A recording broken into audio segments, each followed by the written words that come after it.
Namaku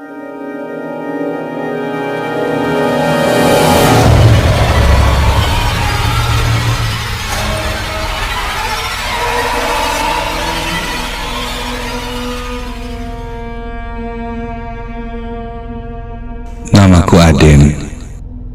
Aku bekerja di salah satu pabrik di daerah Rancaikek. Rumahku berada di daerah Buah Batu. Cerita yang akan kuceritakan malam ini adalah ceritaku saat aku menginap di kontrakan temanku yang tak jauh dari tempatku bekerja. Satu waktu aku pulang agak larut. Banyaknya pekerjaan saat itu benar-benar membuatku terpaksa pulang menuju kosan kontrakan temanku di malam hari. Kurang lebih jam menunjukkan jam 10 malam. Malas juga jika aku harus pulang ke rumah sendirian, mengingat rumahku cukup jauh di Buah Batu. Jadi kuputuskan menginap di kontrakan temanku itu. Namanya Toto. Alamatnya tak jauh dari pabrik. Tepatnya sih sekitaran daerah Jatinangor. Karena kebetulan besoknya aku libur bekerja, jadi sekalian sajalah menginap di sana dan bisa begadang pikirku. Kurang lebih sekitar 10 menit kemudian, aku sampai di kontrakan Toto. Di mana kontrakan ini terdiri dari 2 lantai. Ada 3 kamar di lantai bawah dan 2 kamar di lantai atas. Dan kamar Toto berada di lantai 2, di atas. Kulihat lampu di rumah itu sudah gelap, dan di kamar-kamar lain pun juga gelap. Pikirku mungkin anak-anak kontrakan di sini sudah tidur atau belum pulang, karena lampu rata-rata mati.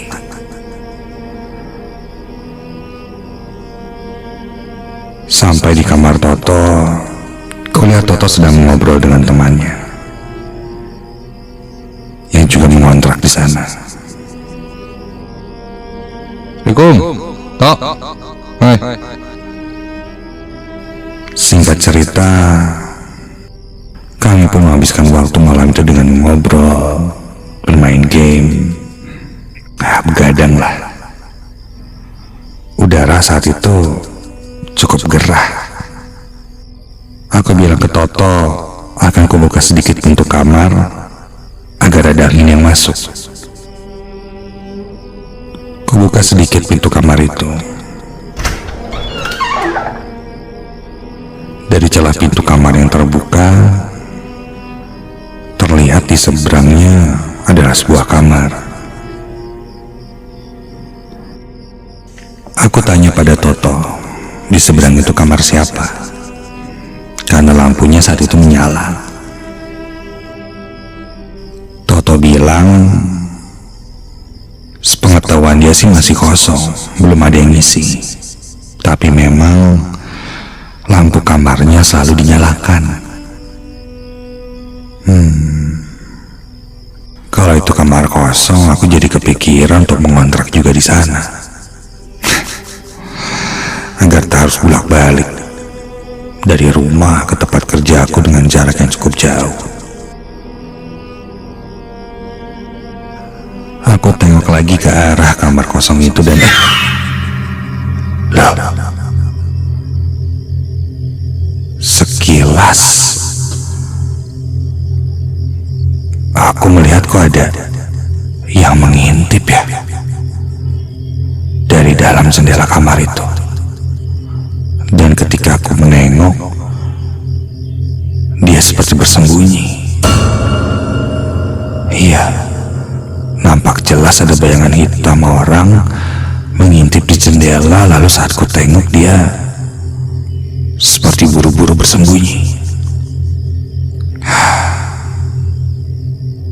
Aku bangkit sebentar ke arah depan kamar Toto dan sedikit mengintip ke dalam kamar itu. Dan tidak ada siapa-siapa di dalamnya, kosong.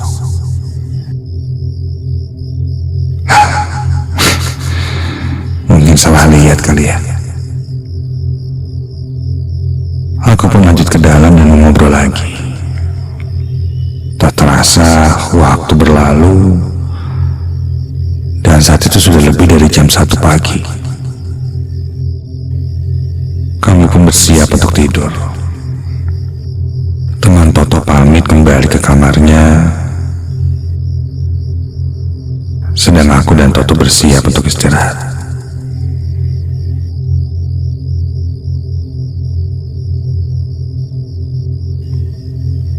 Sebelum tidur, karena ada rasa penasaran sedikit, aku bertanya pada Toto tentang kamar yang ada di seberangnya itu. Kotanya sudah berapa lama kosong dan memungkinkan tidak ya kalau aku tinggal di sana juga. Toto menjawab, ya entah sudah berapa lama kamar itu kosong. Setahu dia, sejak dia mengontrak di sana, kamar itu sudah kosong. Dan di antara kamar-kamar kosong lainnya, kamar itu sepertinya tidak disewakan oleh pemilik rumah itu. Pernah satu waktu Toto melihat ada orang yang akan mengontrak di sana dan memilih kamar itu karena kosong. Namun saat pemilik rumah kontrakan ini, dia bilang kamarnya sudah ada yang isi, jadi tidak dikontrakan. Pilih saja kamar yang lain, begitu. Namun sampai saat ini tidak ada orang yang mengisinya. Menarik, kataku. Sudahlah. Hari semakin larut. Aku pun terlelap dalam tidur.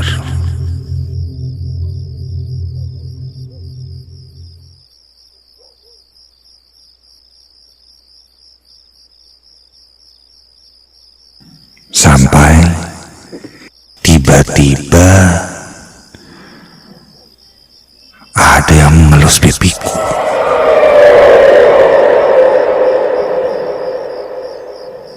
Terasa jari jemari yang dingin menyentuh kulit pipiku.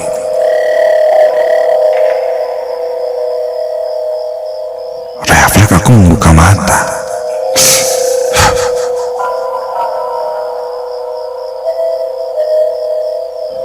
Kulihat di seberangku Toto sedang tertidur sambil meluk guling.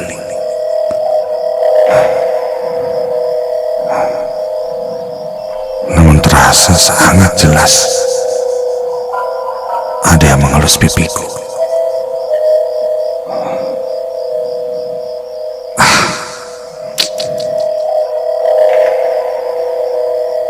Apa mungkin binatang kali ya?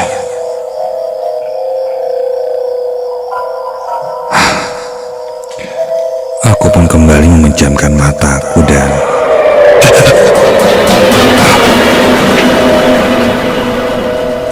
baru saja mataku terpejam, kembali ada yang menyentuh pipiku. Kontan aku membuka mataku dan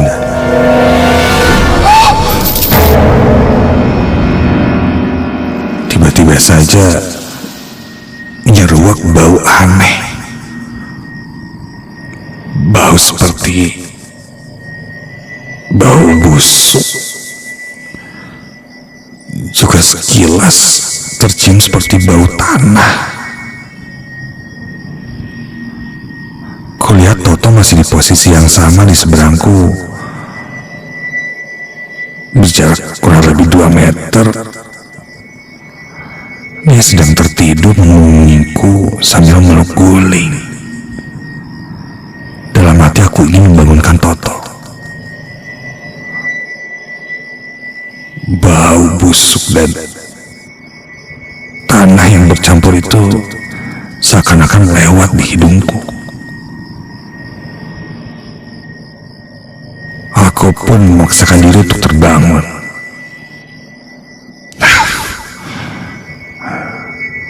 Aku duduk di atas tempat tidur yang tergeletak di lantai itu. Aku lihat ke sekitar kamar Toto. Tidak ada apa-apa. Sampai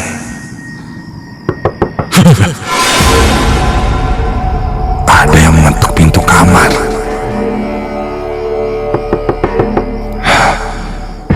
Siapa yang ngetok pintu kamar tengah malam kayak gini?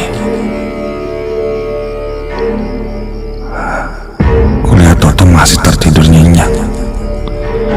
Apa mungkin teman Toto yang tadi ya? Ada yang ketinggalan kali ya barangnya. Aku langsung menuju pintu kamar untuk membukanya. Dan ketika ku buka pintunya,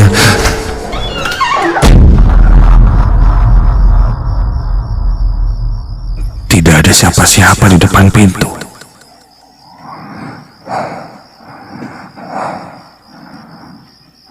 Aku kembali menutup pintunya. Baru saja pintunya tertutup,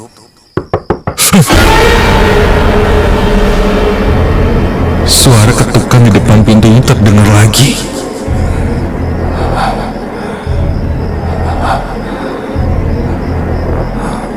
Sadar ini sudah tidak wajar, aku pun coba membangunkan Toto. Toto, bangun Toto. Toto, Toto. Namun Toto tidak juga bangun. Kali ini aku coba beranikan diri. Ku pegang gagang pintu dan dengan cepat aku membuka pintu itu. Dan ketika aku buka pintunya, astaga, terlihat berdiri di depan pintu kamar sosok kakek tua.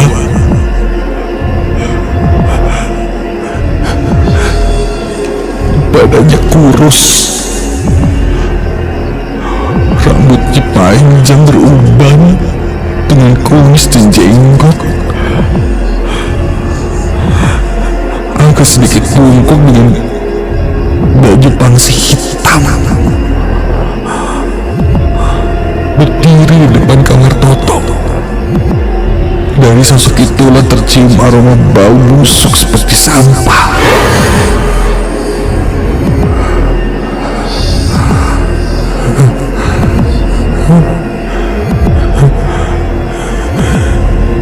Sosok kakek tua itu hanya dia membungkuk tepat di depanku.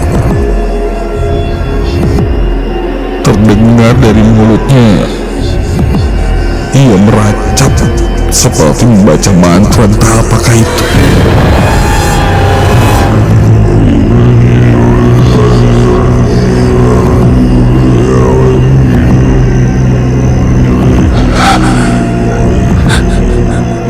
Dan tiba-tiba saja ia membuka mulutnya dan menganga.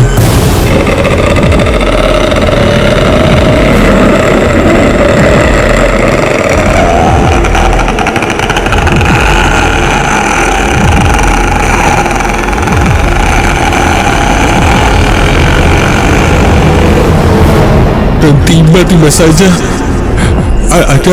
ada yang menyentuh pundakku, mencengkram pundakku dengan keras, dan ketika ku tengok ke belakang, ternyata itu Toto. Toh, dan ketika kulihat lagi ke arah pintu, sosok itu sudah hilang.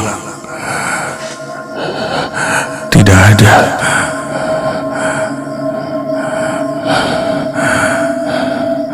Toto bertanya padaku sedang apa. Kuceritakan tadi ada yang mengetuk pintu, dan kuceritakan apa yang kulihat pada Toto tadi sebelum dia menyadarkanku. Toto tidak banyak membahas itu. Setelah mendengar ceritaku, dia memintaku untuk segera tidur saja. Keesokan harinya Toto pun mulai menceritakan padaku tentang sosok yang kulihat semalam itu. Dia bilang dia juga pernah melihat sosok itu, kakek-kakek yang terlihat di kamar seberang. Dan beberapa orang di kontrakan ini pun pernah melihat penampakan kakek-kakek tua itu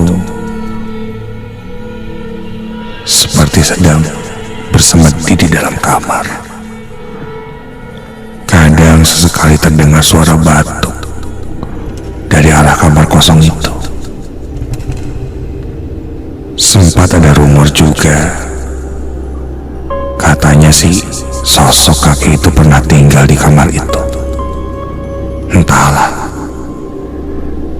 Yang jelas, ketika sudah lewat tengah malam, jika mendengar suara ketukan, sudah pasti dan seharusnya tidak dibuka. Itu sudah menjadi peraturan tidak tertulis di antara anak-anak kontrakan ini. Karena aku tidak tahu dan aku membukanya, maka aku bisa melihat siapa yang mengetuk pintu itu.